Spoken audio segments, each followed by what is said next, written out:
My dear beautiful peoples, Nostradamus வரலாறு. ஆமாம், த centuries. ஆமாம், நாஸ்ட்ராடமஸின் த செஞ்சுரிஸ் என்ற நூல் உலகில் பைபிளுக்கு அடுத்தபடி அதிகமாய் விற்பனை ஆன ஒரு நூல். இதுவரை பல்வேறு மொழிகளில் பல நூறு பதிப்புகள் வந்து விட்டு இருக்கின்றன. அப்படி என்னதான் சொல்லப்பட்டு இருக்கிறது அந்த நூலில்? செஞ்சுரி என்றால் நூற்றாண்டு என்று கருது கொண்டு விடாதீர்கள். ஏன்னா செஞ்சுரினா நூற்றாண்டு தான் பொதுவாக, இல்லையா? ஸோ ஆனால் இந்த இடத்துல நீங்கள் அப்படியே கருதக்கூடாது. அதுதான் நாலடி பாடல்கள் இப்போ நம்ம புறநானூறு அந்த மாதிரி இப்போ வள்ளுவர் கூட எடுத்துங்களேன், 2 லைன் தானே, அப்படித்தான் அது செய்யுள். நாஸ்ட்ராடமஸ் 4 வரிகளாக செய்யுள்களாக செஞ்சுரிஸ் அப்படி சொல்லிட்டு ஒரு புஸ்தகம். அந்த புஸ்தகத்தில் ஒரு 900 சில்லற செய்யுள்ஸ் அவர் பண்ணியிருக்கிறாரு. அவர் பண்ண எல்லா செயலுமே நடந்திருக்கிற 600 வருடங்களுக்கு முன்னாலே சொன்னவர் நாஸ்ட்ராடமஸ் வரலாறு. இப்போ நம்ம நான் கொஞ்ச நேரத்துக்கு முன்னாடி 1503 இல்லைங்களா? 1500 கிபி கிறிஸ்து பிறந்த பின்பு 1503 இருந்து 1556 அதோட முடிஞ்சிடுது அவருடைய. ஆனால் 600 இப்போ இன்னைக்கு 2025 இன்றிலிருந்து 600 ஆண்டுகளுக்கு முன்பாகவே அவர் நான் சொன்னேன்ல 4 அடி அந்த செய்யுள், அப்படிப்பட்ட செயல்களில் எல்லாமே நெகட்டிவாக தான் சொல்லியிருக்கிறார். நாஸ்ட்ராடமஸ் பொறுத்தோம், நானும் பொறுத்தோம், நாங்கள் 2 பேருமே. அவரும் நெகட்டிவ் பர்சன் தான், நானும் நெகட்டிவ் பர்சன் தான். வீடியோ அன்பானவர்களே, நாஸ்ட்ராடமஸ் வரலாறு. இப்போது நாஸ்ட்ராடமஸ் எல்லாரும் பற்றி சொல்லியிருக்கிறாருங்க. உங்களுக்கு தெரியுங்க, நாஸ்ட்ராடமஸ் பற்றி தெரியாதவங்க யாருங்க இருக்கிறாங்கோ? சொல்லுங்க பார்க்கலாம். பைபிளுக்கு அடுத்தபடியாக எக்கப்பட்ட புஸ்தகம் இருக்குது. அவருடைய மூல புஸ்தகம் அதுதான் செஞ்சுரிஸ். நூற்றாண்டு அல்ல, அந்த செஞ்சுரிஸ் என்ற புஸ்தகத்தில் உலகத்தில் இருக்கிற எல்லா கவிஞர்கள், புத்தக ஆசிரியர்கள், அவர்கள் இவர்கள், அப்புறம் இந்த மொழிபெயர்ப்புது, இப்படி இப்படி இப்படி இப்படி பெரிய பெரிய கோடீஸ்வரர்கள்லாம் ஆயிருக்காங்க. சிலர் உங்களுக்கு சொன்னால் தெரிஞ்சுடுவீங்க, நான் தான் நாஸ்ட்ராடமஸ் அப்படி சொல்லிட்டு புஸ்தகங்களை தயார் பண்ணி அப்படி விற்று கோடீஸ்வரர்களாக ஆனவர்களை கொண்டு அடுத்த வீடியோவில். நாஸ்ட்ராடமஸ் வரலாறு 1568 ஆண்டில் அச்சிடப்பட்ட மூல பிரதிகளில் இருந்து இன்று வரை எழுத்து பிழைகள், சொற்பிழைகள் இன்னும் தொடர்ந்தபடி இருக்கின்றன. அந்த அவருடைய இருக்கிறாங்களே செஞ்சுரிஸ்லேருந்து எழுத்துப்பிழை, சொற்பிழை, ஒருத்தன் பேசுறது அந்த அளவு வேஸ்ட்டுங்க, அவன் சொன்னதெல்லாம் பொய், இப்படி பேசுறதுன்னு சொல்லி ஏகப்பட்ட கருத்துக்கள் உலகில் உலாவி கொண்டு இருக்கின்றன. ஸோ அப்படி பார்க்க போனாக்க அத்துடன் உரை ஆசிரியர்கள் தங்கள் உசிதம் போல் சம்பவங்களை விவரிக்கிற நிலையும் இருக்கிறது. ஜான் பாஸ்கர் இருக்கிறேன்னு வச்சிங்களேன், நீங்கள் ஒரு விஷயம் ஒழுங்காக சொன்னீங்கன்னு வச்சிங்களேன், அதை நான் 10 திருத்தி சொல்லுவேன் அடுத்த வீட்டில். அன்பானவர்கள், இது ஒரு பொதுவான ஒரு வழக்கம் தான். நம்ம எல்லாருக்கிட்டையும் இப்போ பழமொழி இருக்குது. அந்த பழமொழியை பார்த்தீங்கன்னாக்கா ஆளாளுக்கு அவன் இஷ்டத்துக்கு அர்த்தம் சொல்லுவோம். ஆமாங்க, திருவள்ளுவர் அவருக்கு இஷ்டத்துக்கு எதையோ எழுதி வச்சிருக்கிறாரு. அது அப்படியே நான் அவர் என்ன ஒருத்தனும் எடுத்து சொல்லிட்டு போனாரா? இதுதான்ப்பா அதுக்கு உண்மையான தெளிவுரை, இதுதான்ப்பா அதுக்கு உண்மையான விளக்கு உரைன்னு சொல்லி போயிட்டாரு. இல்லை, அவன் இஷ்டத்துக்கு, யார் இஷ்டத்துக்கு நான் ஒரு விளக்கு உரை சொல்லுவோம். கருணாநிதி அவர் இஷ்டத்துக்கு அவர் ஒரு விளக்கு உரை சொல்லுவான். அன்பானவர்களே, மை டியர் பியூட்டிஃபுல் பீப்பிள்ஸ், நாஸ்ட்ராடமஸ் வரலாறு. நாஸ்ட்ராடமஸ் ஒரு தீர்க்கதரிசி. அவரை போன்றவர்கள் உலக வரலாற்றில்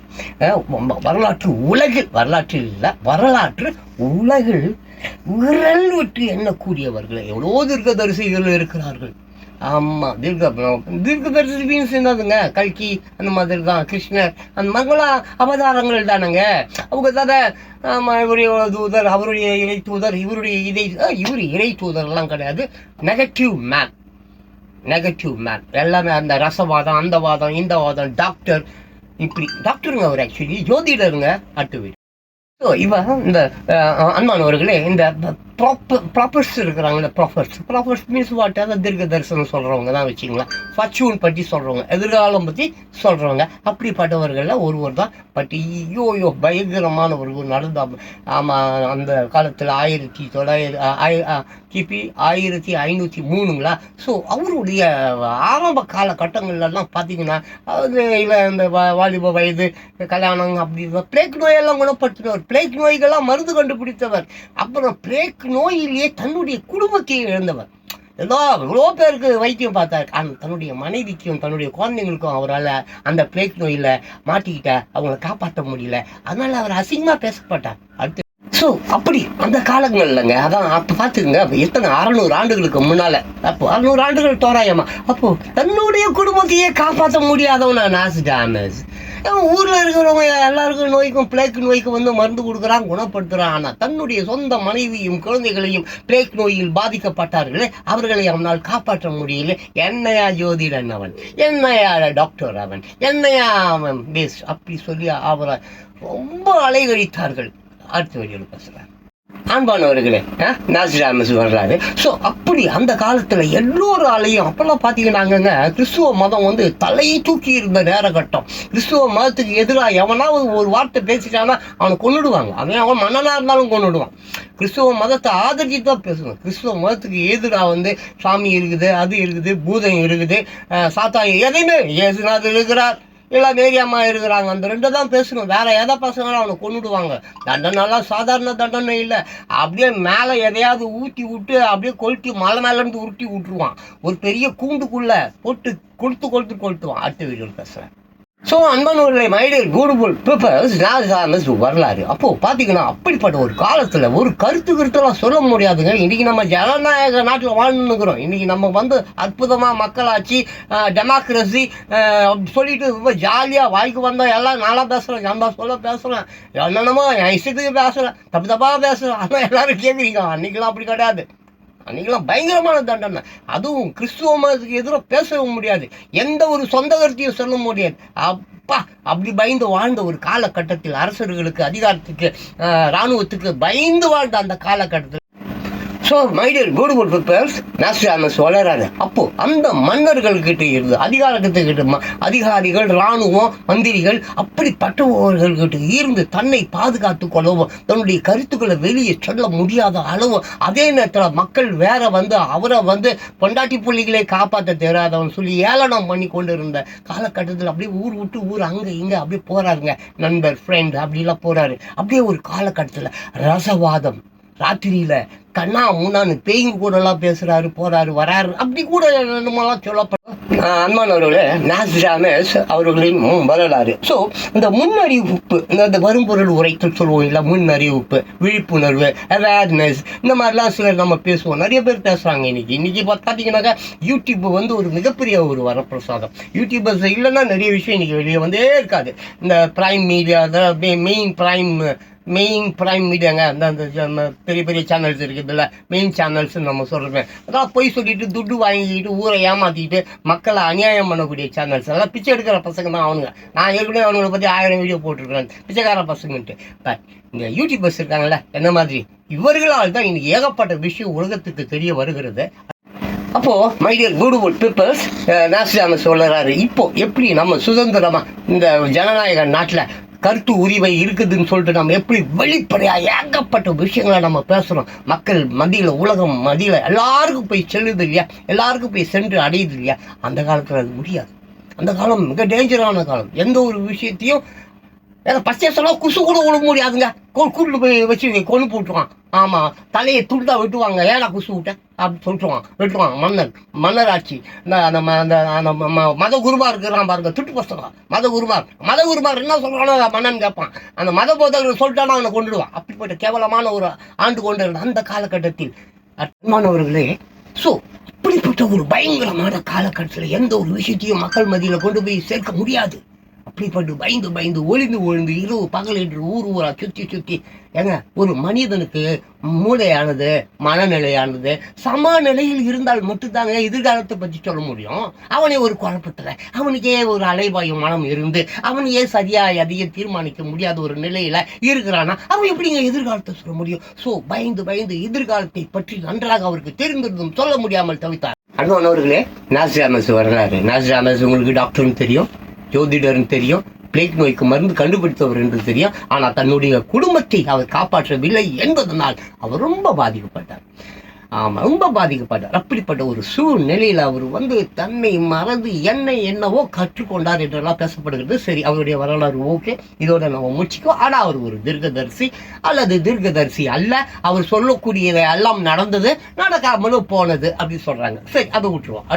மை டியர் பியூட்டிஃபுல் பீப்பிள்ஸ், ஆமாம், தீர்க்கதரிசி நாஸ்ட்ராடமஸ் அவர்களுடைய வரலாறு பாருங்க. அவரு நாஸ்ட்ராடமஸின் தந்தை ஜாக்ஸ் பாரம்பரியமாய் தானிய வியாபாரம் செய்யக்கூடியவர்கள், அரிசி, இந்த மாதிரி தானியங்கள், அது மாதிரி வியாபாரம் செய்யக்கூடியவர்கள் குடும்பத்தை சார்ந்தவர்கள். ஜாக்ஸ் வந்து தனது தந்தை பியர் அனுமதி பெற்று, அவங்க அப்பா அனுமதி பெற்று அவர்களுடைய குடும்ப நண்பரான டாக்டர் ஜீன் என்பவருடன் தங்கினார். அது நம்ம மைக்கேல் நம்ம நாசிரிய அப்பா பற்றி பேசுகிறோம், ஓகேங்களா? இப்போ தங்கினார், கல்வி பயின்றார், வியாபாரத்தில் நாட்டம் இல்லை அவருக்கு. டாக்டர் ஜீன் கணிதம், வானியல், ஜோதிடம், மருத்துவம் மற்றும் கிரீக். ஸோ அன்பானவர்களே, மை டியர் பியூட்டிஃபுல் பீப்பிள்ஸ், நாஸ்ட்ராடமஸ் தீர்க்கதரிசி, டாக்டர், ஜோதிடர், இப்படிப்பட்டவருடைய தந்தை யாரு? அவர் பார்த்தோம், ஜாக்ஸ் இருக்கார் இல்லையா? அவர் வந்து டாக்டர் ஜீன் அப்படின்றவர்கிட்ட போயிட்டு என்ன பண்ணுறாரு? கணிதம், வானியல், ஜோதிடம், மருத்துவம் மற்றும் கிரீக், லத்தீன், ஹீப்ரு மொழிகளில் வந்து தேர்க்கிறார். யார்? அவங்க அப்பா. அதோட அவரை நிறுத்திப்போம். அடுத்தது இங்கே வந்துடுவோம். இப்போ நம்ம நாஸ்ட்ராடமஸ் இருக்காரு, அவருடைய சரித்திரத்தை தான் நம்ம பேசுகிறோம். அப்பா பற்றி சொல்லியாச்சு, ஜாக்ஸ் பற்றி சொல்லியாச்சு. இப்போ 1501 பிரான்ஸ் மன்னர் 12ஆம் லூயி, யூதர்கள் அந்த மாதிரி, அந்த 12ஆம் லூயி இருக்காங்கல்ல, யூதர்கள் அனைவரும் தங்கள் மதத்தை விட்டுவிட வேண்டும் என்று உத்தரவு பிறப்பித்தார். யாரு? லூயி வந்து யூதர்கள் தங்களுடைய மதத்தை வந்து விட்டு கிறிஸ்துவ மதம், அந்த மாதிரி அப்படிதான். அவர் 3 மாத காலக்கெடு எடுத்திருந்தார். 3 மாசத்துக்குள்ள யூதா எல்லாம் வந்து கிறிஸ்துவ மதத்தில் சேர்ந்துடணும். ஓகேவா? நம்ம தீர்க்கதரிசி நாஸ்ட்ராடமஸுடைய வரலாறு. அப்போ அந்த லூயி, அந்த காலத்தில் அந்த லூயி எப்போ காலம் வந்து பார்த்தீங்கன்னா 1501 காலகட்டம். இவர் வந்து 1503 தான் பிறக்கிறார். அதுக்கு முன்னால் நம்ம பார்த்துக்கிட்டே இருக்கிறோம். ஸோ அந்த காலகட்டத்தில் ஜாக்ஸ் இருக்கிறார், டாக்டர் ஜீன் அவருடைய நண்பர் கிட்ட தானே, அவர் வீட்டில் தானே போய் தங்கி இருக்கிறாரு. அவர்கள் தெற்கு பிரான்சில் செயின்ட் செமி அப்படின்னு சொல்லிட்டு ஒரு இடம் இருக்குது, அங்கே தான் வசித்து வரார்கள். யாரு? நம்ம நாஸ்ட்ராடமஸுடைய குடும்பம், அவங்க அப்பா ஃபேமிலி. அங்கே நம்ம பார்த்துட்டோம், பிரான்ஸில் செமி அப்படி சொல்லிட்டு ஒரு ஏரியாவில் யார் வாழறாங்க? நாஸ்ட்ராடமஸுடைய அப்பா அம்மா. ஸோ அப்பா வாழறாரு. ஆமாம், என்னும் இடத்தில் வசித்தனர். ஜாக்ஸ் ரெய்னியர் திருமணம் 1501 அங்கே தான் நடக்குது. எங்கே நடக்குது? செமி என்ற அந்த ஊரில் நடக்குது. அந்த தம்பதியரின் முதல் குழந்தை யாரு? இப்போதான் நம்ம வந்து ஹீரோ, நம்ம யார்? இவரு மைக்கேல். அவனுக்கு ஆமாம் பெட்ராண்ட், மைக்கேல் பெட்ராண்ட், அப்புறம் ஹெக்டோர், அப்புறம் ஆண்டனி என்று சகோதரர்கள் 3. ஆனால் அவர்கள் யாவரும் மைக்கேலை போல் பிரமானவர்களே. தீர்க்கதரிசி நாஸ்ட்ராடமஸ், அவங்க அப்பா ஜாக்ஸ் பற்றி பார்த்தோம். அவங்க அப்பா ஜாக்ஸ் வந்து யாரு கிட்ட போய் வந்து ஒரு நண்பர்கிட்ட வாழ்ந்தாரு. எங்கே போய் வாழ்ந்தாரு? செமின்ற ஒரு ஊரில், பிரான்ஸில் வாழ்ந்தார். அங்கே தான் அவர் திருமணமும் பண்ணிக்கிறாரு. அப்போ 3 ஆண் குழந்தைகள் பிறக்கிறது. அந்த 3 ஆண் குழந்தைகளை ஃபஸ்ட்டு பெட்ராண்டுன்னு ஒருத்தர், அப்புறம் வந்து ஹெக்டார் அப்படின்ற ஒருத்தர், அப்புறம் ஆண்டனி என்பது ஒருத்தர். இந்த மாதிரி அதில் வந்து யார்? மைக்கேல். அந்த மைக்கேல் என்பவர் தான் நம்ம நாஸ்ட்ராடமஸ். அவரை பற்றி அடுத்த வீடியோவில். இப்போ நம்ம ஓரளவுக்கு நாஸ்ட்ராடமஸுடைய ஃபேமிலி பற்றி, அவங்க அப்பா, அவங்க அம்மா, அப்புறம் பிரதர்ஸ் பற்றி தெரிஞ்சுட்டோம். அவங்க யாரும் பிரபலம் இல்லை, பட் இவர் தான் ரொம்ப பிரபலம் ஆகிறாரு. அந்த மைக்கேல் தான் நாஸ்ட்ராடமஸ். அந்த மைக்கேல் தான் நாஸ்ட்ராடமஸ். இவர் 14 டிசம்பர் 1503 பிறந்தார். ஜூலியன் கேலண்டர் படி 14ஆம் தேதி என்றால் கிரிகோரியன் கேலண்டர் படி 23ஆம் தேதி ஆகும். நாஸ்ட்ராடமஸ் என்பது லத்தீனில் நாஸ்ட்ராடமஸ் என்று ஆனது. அன்பானவர்களே, தீர்க்கதரிசி நாஸ்ட்ராடமஸ் பற்றி, அவங்க ஃபேமிலி பற்றி, அவருடைய தொழில்களெல்லாம் பற்றி நம்ம ஓரளவுக்கு பார்த்துட்டோம். இதுவே போதுமானதாக இருக்கும். இதுக்கு மேலேயும் உங்களுக்கு நிறைய தகவல்கள்னா ஜான் பாஸ்கோ நாஸ்ட்ராடமஸ் பற்றி ஒரு 1000 வீடியோ யூடியூப்பில் போட்டிருக்கேன், அதை போய் பாருங்கள். ஓகே, அடுத்தது இன்று விஷயத்துக்கு வருவோம். ஓகே அன்பானவர்களே, ரொம்ப முக்கியமான செய்தி, கொஞ்சம் கவனித்து பாருங்க. அதிகம் படித்தும் அலைகழிப்பு. நாஸ்ட்ராடமஸ் தீர்க்கதரிசி 600 ஆண்டுகளுக்கு முன்னால் எழுதப்பட்ட ஒரு விஷயம். 1905 to 2028 அந்த காலகட்டத்தில் காகித கரன்சி புழக்கத்தில் இருக்கும்போது, நம்ம காகித கரன்சி ரூபாய் நோட்டு இருக்கும்போது உயர்ந்த பதவி வகிப்பவர்கள் பிச்சை எடுக்கிற கையேந்துகிற நிலை வரும். இருக்கு, கண்டிப்பாக இருக்கு. நல்லா 1905 2028, இது 2025, இன்னும் 3 வருஷத்துக்கு பிச்சை தான் எடுக்கணும். ஸோ சிலர் எந்த உதவியும் கிடைக்காமல் நாட்டை விட்டு வெளியேற வேண்டும். கரன்சி இந்த மாதிரி விஷயம், சிலர் நாட்டை விட்டு வெளியேற வேண்டும் என்ற நிலை கண்டிப்பாக 1905 2028 வரையும் நடக்கும் என்று அவர் சொல்லுகிறார். சிலர் எந்த உதவியும் கிடைக்காமல் நாட்டை விட்டு வெளியேறுவார்கள். சிலர் துரதிருஷ்டவசமான நிலைக்கு தள்ளப்படுவார்கள். மேலும் சிறந்த எழுத்தாளர்களின் நூல்கள் சீண்டப்படாது போகும். சீண்டப்படாது, அவன் அதை படிக்க மாட்டான் அப்படின்னு சொல்றார். அவருடைய புகழ் புழுதியை நோக்கி போகும், ரொம்ப கஷ்டப்படுவாங்க அப்படின்னு சொல்றார். அன்பானவர்களே, முக்கியமான விஷயம் கொஞ்சம் கவனிங்க. வேட்டிகனும் 3ஆம் உலக போரும் நம்ம அந்த தருவாயில தான் இப்போ இருக்கும். ஸோ என்ன சொல்றதுன்னா, 3ஆம் உலக போரில் வேட்டிகனின் தலைமைக்கும், வேட்டிகன் இருக்குல்ல தலைமை இருக்குல்ல கமிட்டி, அவங்களுக்கும் வேட்டிகன் நகரத்துக்கும், நகர சிட்டி இருக்குல்ல அதுக்கும் தீங்கு நேருமாங்க. அப்புறம் பாருங்க, போப்பை சார்ந்த நாடுகளிலும் கெடுதல் சம்பவிக்கும். போப்பு எங்கெங்க போப்பு வருவாங்க உங்களுக்கு தெரியும். இப்போ கூட பிரான்சிஸ்க்கு அப்புறம் புதுசாக ஒருத்தர் வந்திருக்காரு, சரிங்களா? கெடுதல் சம்பவிக்கும். அப்புறம் சீனத்து இனம் ஆட்சியாளன் ஒருவன் இத்தாலி ரோம் அதிகாரத்தை தனது கையில் எடுத்துக்கொள்வான். மூடுபனி சார்ந்த ஒரு நாளில் முஸ்லிம்கள் சூழ்ச்சி மூலம் வேட்டிகனை கைப்பற்றுவார்கள். அன்பானவர்களே, இது ரொம்ப முக்கியமான ஒரு வீடியோங்க. பாருங்க, வேட்டிகன் மீது தாக்குதலாம் 3ஆம் உலக போர் இப்போ எல்லாம் சொல்லிட்டு இருக்கிறோம் வாயில.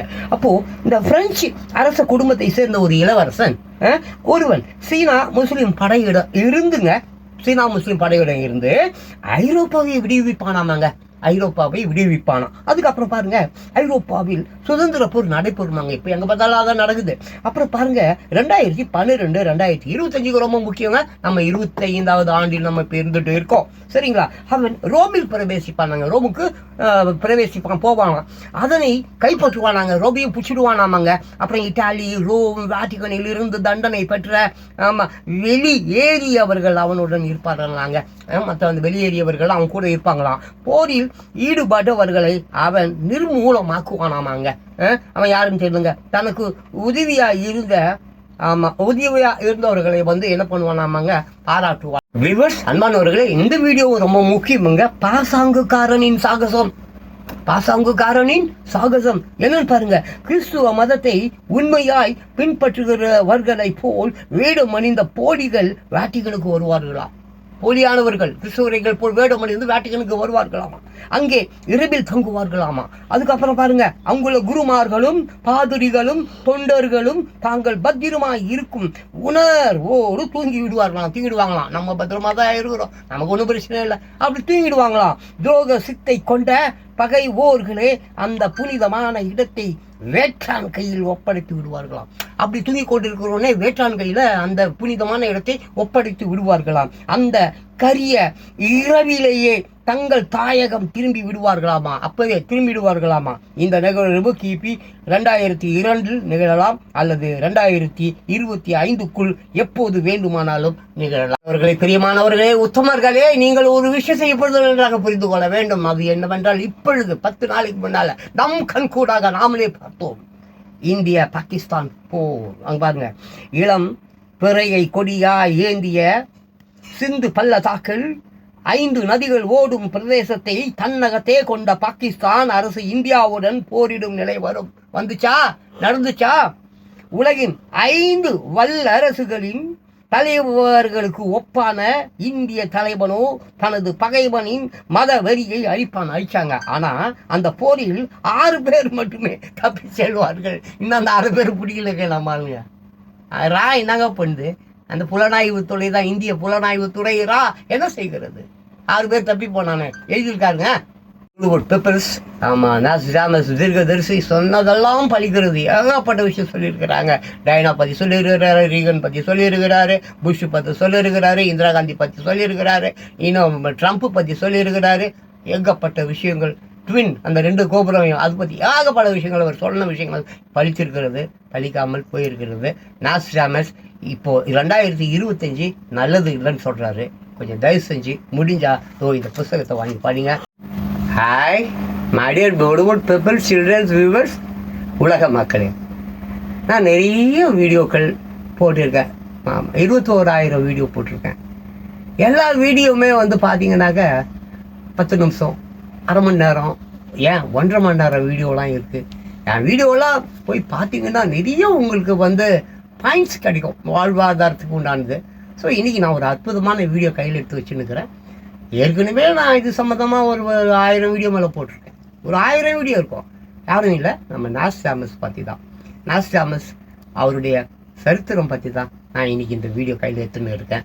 தயவு செஞ்சு இந்த நாஸ்ட்ராமஸ் பற்றி அறிஞ்சிக்கணும் அப்படின்னு நினைக்கிறவங்களுக்கு இது ரொம்ப ஒரு பொக்கிஷம் மாதிரி இருக்கும். நான் ரொம்ப புரியும்படியாக பாமர மக்கள் இருக்காங்க இல்லையா, படிப்பறிவு இல்லாத பாமர மக்கள், அவர்களுக்கு புரியணும் அப்படின்னு தான் நான் இந்த யதார்த்த பாஷையில் கலோக்கல்னா இந்த வட்டார பேச்சு, லோக்கல் பாஷை சொல்கிறாங்கல்ல, லோக்கல் பாஷை, அதில் நான் பேசிகிட்டு இருக்கேன். சரி, வளவலன்னு பேசாமல் அப்படியே நான் வீடியோக்குள்ளே போயிடுறேன்.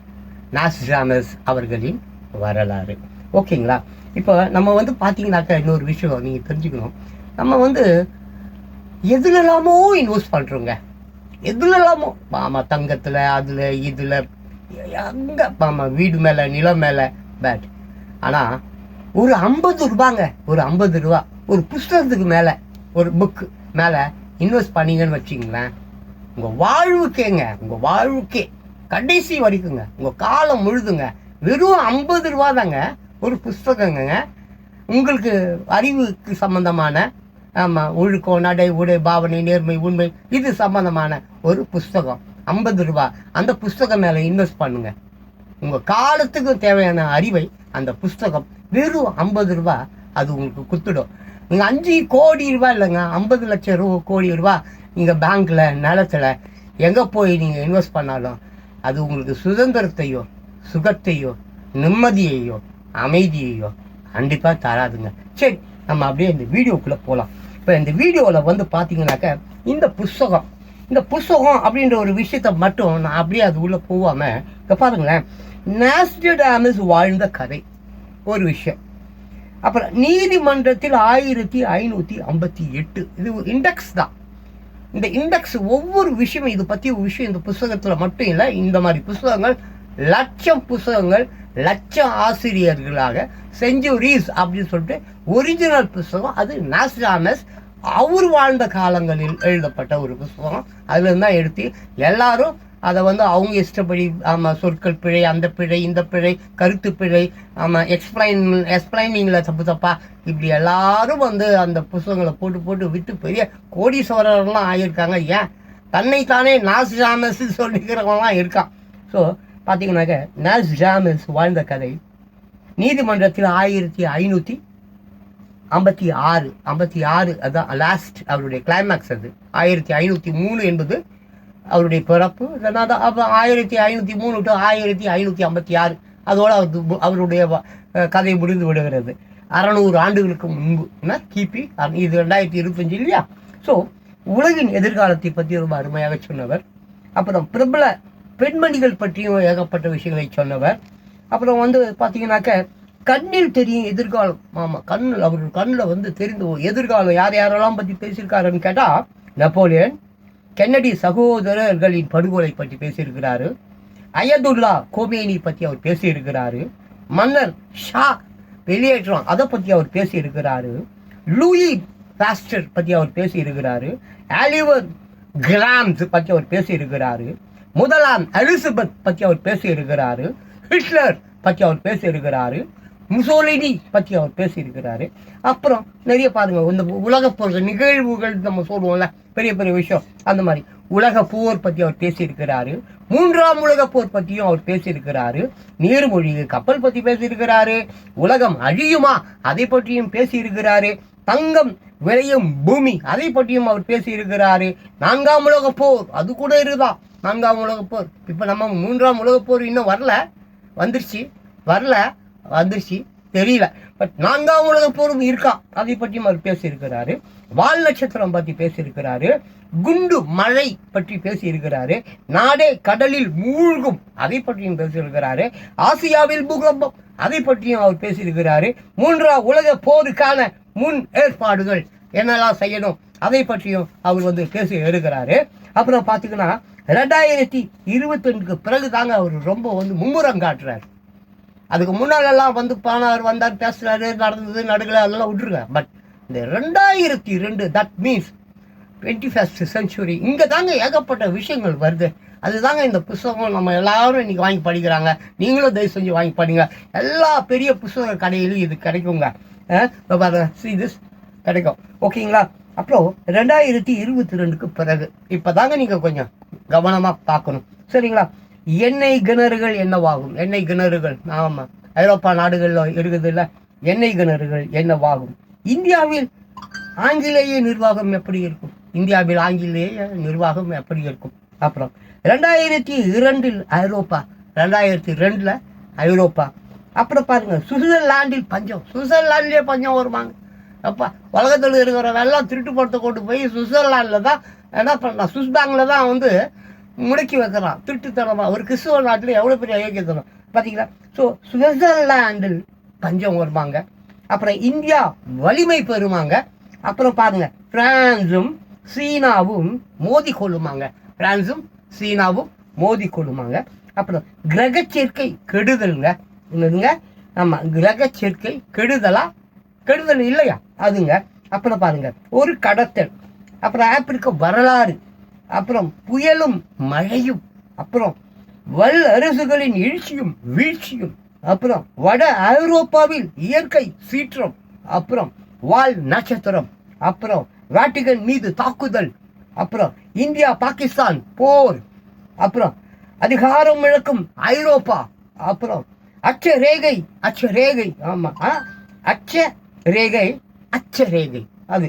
அப்புறம் அமெரிக்கா அழியும். அமெரிக்கா அழியுமாங்க. ஆமாம். அப்புறம் மனித மிருகம். அப்புறங்க, பிரான்சின் அடுத்த அரசன் யார்? பிரான்ஸுடைய அடுத்த அரசன் யார்? அப்புறம் 2026க்கு பின் என்னது? பிரான்சின் அடுத்த அரசன் யார்? 2026க்கு பின். ரொம்ப முக்கியங்க. இந்த 25ங்க, 26 அடுத்தது வரப்போகுதுங்க. அப்போ இங்க பிரான்சின் அடுத்த அரசன் யார்? ரொம்ப ஒரு முக்கியமான ஒரு கேள்விங்க இது. 2026க்கு பின்னா அது பார்த்துங்க. அப்புறம் நியூயார்க்கில் கொள்ளை. நியூயார்க்கில் கொள்ளையாம். அதுக்கப்புறம் இயற்கையின் சீற்றம் துருக்கியின் மீது பாயும். இயற்கையுடைய சீற்றம் துருக்கியின் மீது பாயும். துருக்கின்னா ஒன்று உங்களுக்கு யார் ஞாபகத்துக்கு வரணும்? கஜினி முகமது ஞாபகத்துக்கு வரணும். ஆமாம். அப்போ சரியா? சரி. கடைசி பகையாளி எப்போது பிறப்பான்? கடைசி பகையாளி எப்போது பிறப்பான்? நானா? கடைசி பகையாளி எப்போது பிறப்பான்? அப்புறம் ஐரோப்பா அடிமைப்படும். ஐரோப்பா அடிமைப்படுமாங்க. அப்புறம் பிரிட்டன் அடிமையாகும். பிரிட்டனும் அடிமை ஆகுமாங்க. அப்புறம் விஷம் கலந்த நியூயார்க் நீர் தேக்கமாங்க. நியூயார்க் தேக்கம் இருக்கு இல்லையா, அது விஷம் கலக்கப்பட்டதா இருக்குமா? விஷம் கலந்த நியூயார்க் நீர் தேக்கும். அப்புறம் என்னது? கப்பல்கள் மூழ்குமாங்க. கப்பல்கள் மூழ்கும். அப்புறம் கடைசியாக இந்தியாவில் ஒரு 2 விஷயம் சொல்லியிருக்கிறாரு. அது வீர பெண்மணின்னு சொல்லியிருக்கிறார். இந்தியா வீர பெண்மணி. அப்புறம் எல்லாரும் சமம் என்றாகும் நாளாங்க. ஸோ இறுதி கட்டம் என்று ஒன்று எல்லோரும் சமமாகும் நாள் என்று ஒன்று. இப்போ நான் படித்த இண்டெக்ஸ் பூரா இது உள்ள விரிவாக இருக்குது, ரொம்ப விளக்கமாக இருக்குது. அவ்வளோத்தையும் நம்ம பார்க்க வேண்டாம். நாஸ்டாமஸ் யார் அப்படி பார்த்துடுவோம். நாஸ்டாமஸ் த செஞ்சுரிஸ் அப்படி சொல்லிட்டு அது ஒரு புத்தகங்க. அது ஒரு செயல் புத்தகம். அது ஒரு 996 செயல்களோ என்னமோ இருக்குது. சரியாக தெரியல. நான் நிறைய தடவை படிச்சிருக்கேன். பட் இருந்தாலும் எனக்கு கரெக்டாக சொல்ல தெரியல. இந்த புத்தகத்தை வாங்கி நீங்கள் அது உள்ளே போய் பார்த்துக்குங்க. சும்மா மேலோட்டமாக நான் அவரை பற்றி சொல்லிடுறேன். ஸோ தி செஞ்சுரிஸ் அப்படி என்ற ஒரு நூல் உலகில் பைபிளுக்கு அடுத்தபடி அதிகம் விற்பனை ஆன ஒரு நூல் அது. ஆமாம், உலகத்தில் பைபிளுக்கு அப்புறமா அதிகமாக விற்ற ஒரு நூல் எதுனாக்க இந்த செஞ்சுரிஸ் அப்படின்ற புத்தகம். இந்த புத்தகம் இல்லை, செஞ்சுரிஸ். ஏன்னா அதுதான் மூல புத்தகம். மூலப்பத்திரம்னு சொல்கிறோம் இல்லையா, அந்த மாதிரி அதில் இருந்துதான் உலகத்தில் இருக்கிற எல்லா 195 நாடுகள்லையும் அவர் பற்றி தெரிஞ்சிருக்கோம். அவரை பற்றி அந்த கவிஞர்கள், ஆசிரியர்கள், ஆசிரியர் மீன்ஸ் வாட் எழுத்தாளர்கள் எல்லோருமே அவர் அந்த செஞ்சுரிஸ் என்ற அந்த மூல புத்தகத்தில் இருந்து தான் எடுத்து அவர்களுக்கு வாய்க்கு வந்த மாதிரி சொற்கள் பிழை, எழுத்து பிழை, அப்புறம் விளக்க உரையில பிழை, அப்புறம் இடை சொருகள் இப்படி நடக்காது. ஆளுக்கு அவங்க இஷ்டத்துக்கு அவங்க பாட்டு எழுதி அவங்க பாட்டு புத்தகத்தை போட்டு அவங்க பாட்டு விற்று காசாக்கி பணமாக்கி செட்டில் ஆகிட்டாங்க. அது ஒரு பக்கம் அது அப்படியே இருக்கட்டும், சரிங்களா? ஸோ அப்படி அது ஒரு செஞ்சுரி என்றால் நூற்றாண்டு மட்டும் என்று நினைத்து கொள்ளாதீர்கள். செஞ்சுரின்னா நம்ம நூற்றாண்டுன்னு தான் சொல்லுவோம், அது வேற இது வேற. செஞ்சுரிஸ் என்பது அவருடைய தொகுப்பு நூல் அல்லது முதல் நூல் அல்லது மூலப்பத்திரம், அப்படிதான் நம்ம அதை எடுத்துக்கணும்.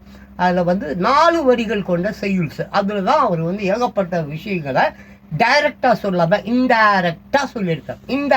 டைரக்டா அவர் எதையுமே சொல்லலை, இன்டைரக்டா சொல்லியிருக்கிறாரு. அந்த இன்டைரக்டா சொன்னதை நம்ம மக்கள் கண்ணாமூனான்னு புரிஞ்சுக்கிறான். என்னங்க அதுல ஏதோ சொல்லியிருக்குது, அது போய் இது கூட மேட்ச் பண்றாங்களே, என்னங்க அவரு எதையோ எழுதி வச்சிருக்காரு, அதை போய் இந்த சம்பவத்துக்கு கூட மேட்ச் பண்றாங்களே, இப்படி ஆளுக்கு சம்பந்தம் இல்லாம மேட்ச் பண்ணியும் மேட்ச் பண்ணாமலும் இப்படி அது போய் நிறுது. அது நம்ம சொல்லறதுக்கு முடியாது, ஏன்னா நம்ம ஆசிரியர் இல்லையே. நம்ம ஒரு ஆசிரியர் எழுதின புத்தகத்துல இருந்து நம்ம எடுத்து பேசுறோம், அவ்வளவுதான். அவர் சொன்னது நடக்கல, அதை நான் ஒன்றும் நேரில் போய் பார்க்கல. ஸோ இதுதான் விஷயம். ஸோ இப்படி 1568 ஆண்டில் அச்சிடப்பட்ட மூல பிரதியிலிருந்து இன்று வரை எழுத்துப்பிழைகள், சொற்பிழைகள் இன்னும் தொடர்ந்தபடி தாங்க இருக்குது.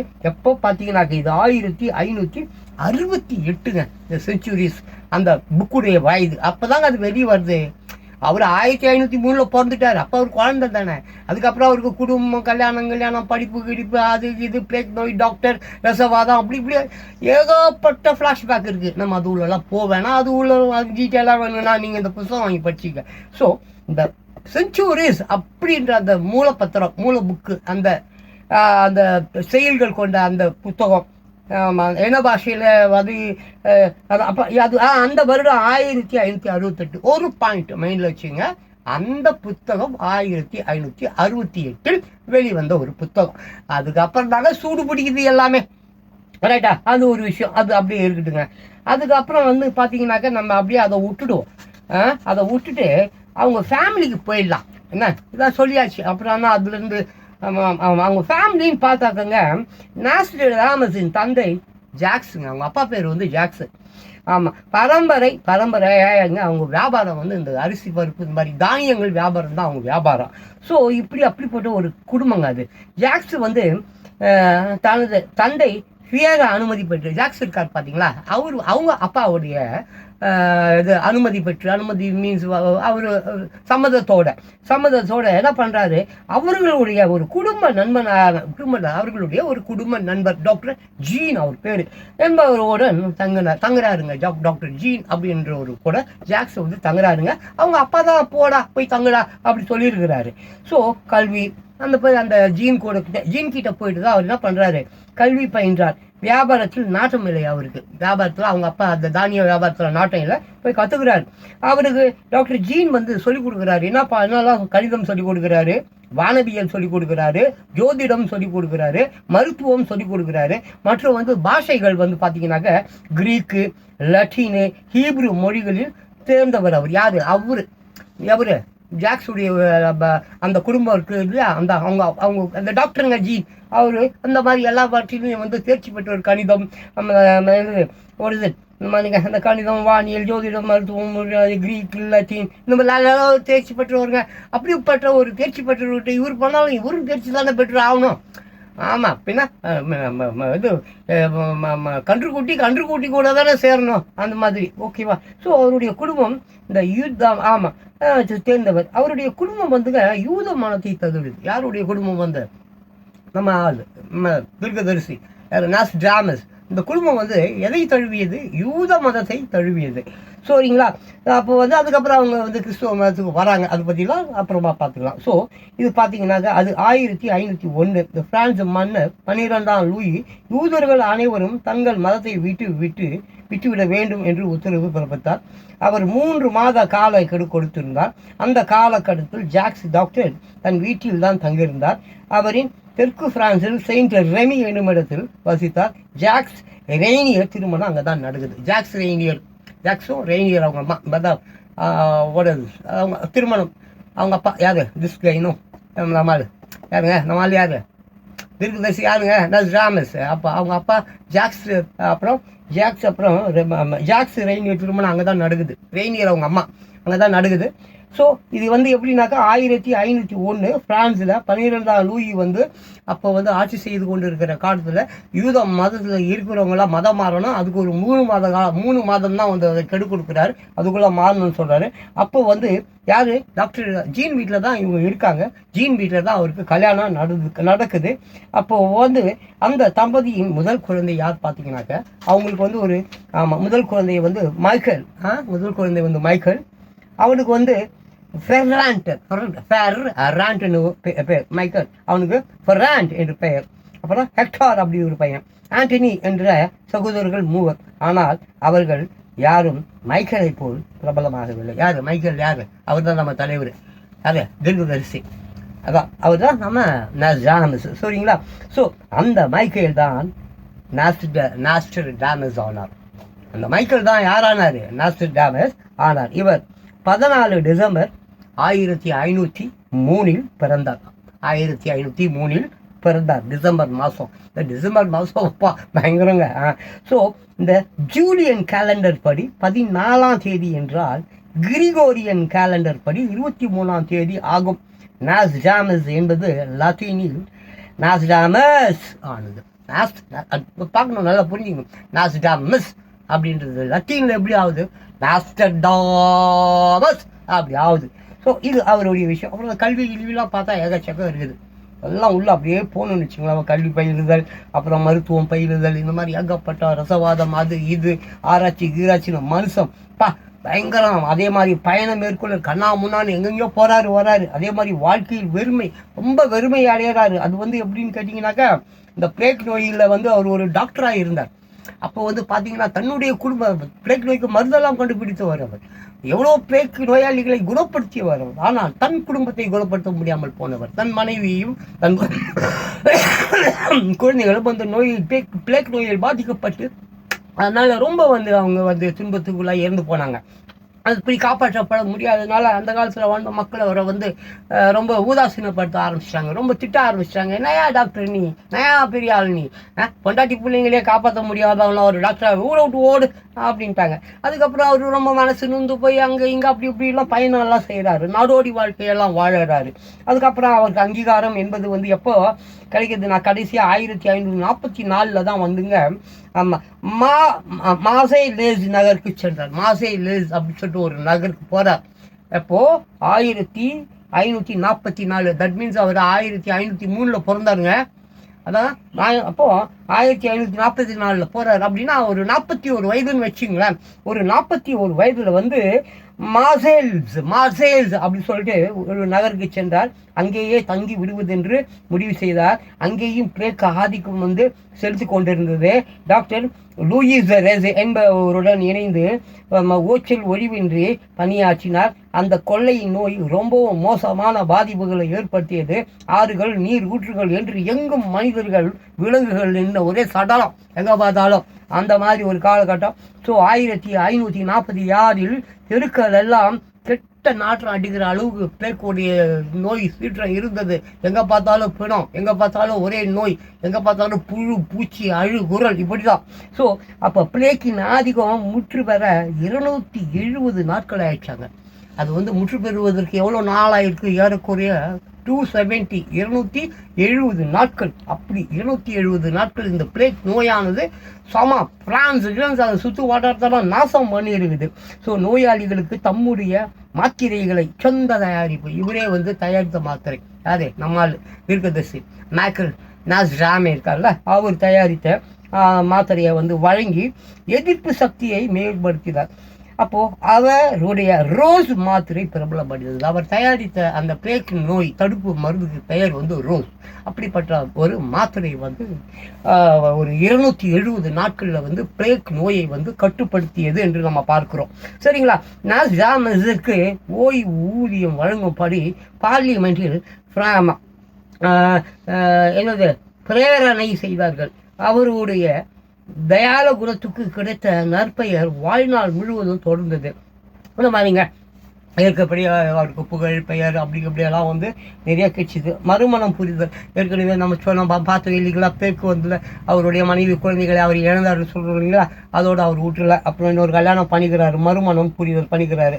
அப்புறம் சலோனில் வந்து இன்று புரியுது. ஆமாம், சலோனியில் தங்குறாரு. சலோன் என்பது ஒரு ஊருங்க, அங்கேயே தங்கிடுறாருங்க. அப்படியே அங்கே ஒரு ஃப்ரெண்டு ஒருத்தர் இருக்கிறார், கூடவே இருக்கிறாரு. அவருடைய இறப்பை கூட ஆமாம் முன்வழிந்தவருங்க நாஸ்டாமஸ். நான் இறக்க போகிறேன், இன்று இரவு நான் இறந்து விடுவேன், இன்று இரவு என்பதை கூட தன்னுடைய மெய்காப்பாளன் அவரெல்லாம் அவர் வந்து சொல்லியிருந்தார். அதே போல் அது நடந்தது, எல்லாமே இருக்குது.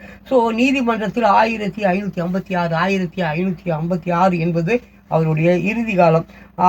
அப்படிதான் நிலைத்தது நற்பெயர். அப்புறம் கடைசி நாட்கள், இந்த மாதிரி ஏகப்பட்ட விஷயங்கள்லாம் இருக்குங்க. அதனால் தயவு செஞ்சு நீங்கள் இந்த புஸ்தகம் உங்களுக்கு கிடைக்கும். இந்த புஸ்தகம் வந்து தாராளமாக கிடைக்கும். இந்த புஸ்தகம் பேர் வந்து நாஸ்டாமஸ் சொன்னதெல்லாம் நடக்கிறது, சிஎஸ் தேவ்நாத், நர்மதா பதிப்பகங்க. கடைசியாக உங்களுக்கு இந்த வீடியோ வந்து நான் வந்து ஒரு என்னுடைய அர்ப்பணிப்பு மாதிரி நான் உங்களுக்கு சொல்கிறேங்க. என்னுடைய அர்ப்பணிப்பு மாதிரிங்க. ஸோ நான் வந்து சொல்கிறேங்க வந்து ஓகேவாங்க. ஸோ இந்த புக் மேலே பார்த்துங்க, மேலே பார்த்தீங்களாங்க, நல்லா தெளிவாக தெரியுதாங்க, படிக்க முடியுதாங்க? ஃபுல்லாக இருக்கா இல்லை வந்து ரொம்ப டைட்டில் இருக்கேண்ணா?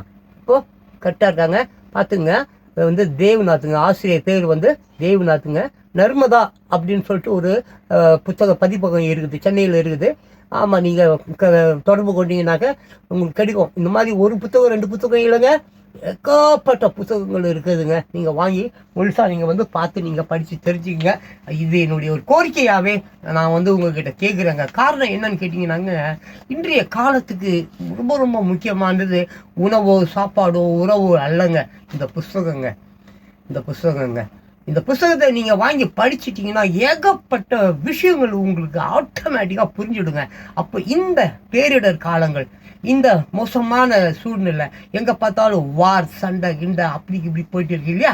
இப்போ நம்மளை வந்து எப்படி உஷார் பண்ணிக்கின்னு, நம்மளை எப்படி அவேர்னஸ் பண்ணிக்கின்னு, நம்ம குடும்பம் குட்டி குழந்தைங்க எல்லாம் எப்படி வந்து எந்த மாதிரி சூழ்நிலை எப்படி நம்ம வந்து நடந்துக்கணும், ஆபத்து வருதா அப்போ நம்ம எப்படி வந்து நம்ம செயல்பாடு எப்படி இருக்கணும், ஆபத்து இல்லையா அப்போ நம்ம செயல்பாடு எப்படி இருக்கணும், சாப்பாடு இல்லையா, பசியா, பட்டினியா, ஏன்னா கொள்ளை நோய்கள் இந்த மாதிரி விஷயங்கள்லாம் நடக்க போகுது. இப்போ சுனாமி போன்றதெல்லாம் வரப்போகுது. மழை டிசம்பரில் மிகப்பெரிய மழை வரும் என்ற புத்தகத்தில் இருக்குது. ஆமாம், போர்லாம் இருக்குதுன்னு சொல்கிறாங்க, எங்கே பார்த்தாலும் சாவு வரும்னு சொல்கிறாங்க. ஸோ அன்பானவர்களுடைய மைடியர் ஒரு பீப்புள், தயவு செய்து, ஏன்னா நான் வந்து படிக்கிறதையோ நீங்கள் கேட்குறதையோ பெருசாக வந்து அது பெருசாக செட் ஆகாதுங்க. தயவு செஞ்சு நான் அவங்க எல்லாருக்கிட்டையும் கேட்குறேன், இந்த புத்தகம் கடைகளில் கிடைக்கிறது, புத்தக கடைகள் கிடைக்கிறது, அனைவரும் இந்த புத்தகத்தை வாங்கி தயவு செய்து படிங்கன்னு நான் சொல்லி கேட்டுக்கிட்டு இந்த வீடியோ நான் இதோடு முடிச்சுடுறேன். அடுத்து மீண்டும் நான் வந்து இன்னொரு நாள் மற்றொரு நாள் அன்பானவர்களே மற்றொரு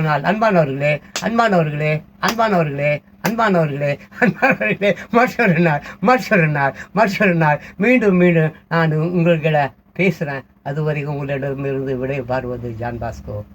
பாய் பாய்.